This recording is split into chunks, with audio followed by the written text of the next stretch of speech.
আসসালামু আলাইকুম আপু, কেমন আছেন? জি আলহামদুলিল্লাহ ভালো। আজকে কি আনছেন আপু? আজকে মুরগির বিরিয়ানি মুরগি বিরিয়ানি। এটা কত করে আপু মুরগি বিরিয়ানি? 50 টাকা 100 টাকা। 50 টাকা 100 টাকা, যে যেটা নেয়। 50 টাকা কয় পিস মাংস দেন? এক পিস করেই দেই ছোট পিস, আর 100 টাকাটার মধ্যে বড় পিস। 100 টাকার মধ্যে বড় পিস। আর এগুলা কি? এগুলো জর্দা। জর্দা। জর্দা 20 টাকা করে। 30 টাকা। ও, জর্দা দুইটা নিলে 30 টাকা আর একটা পিস হচ্ছে 20 টাকা করে। ও,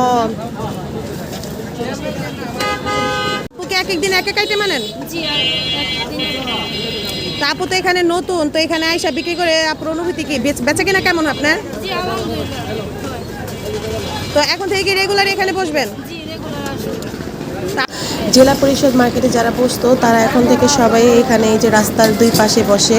এটাই হয়তো এখন থেকে তাদের পার্মানেন্ট জায়গা, কারণ ওইখানে তাদেরকে আর বসতে দেওয়া হচ্ছে না, কারণ এটা হচ্ছে মার্কেট। মার্কেটের সামনে ভিড় করলে তাদের বেচা কেনার সমস্যা হয়, এই জন্য তাদেরকে এখানে পার্মানেন্ট করে দেওয়া হয়েছে।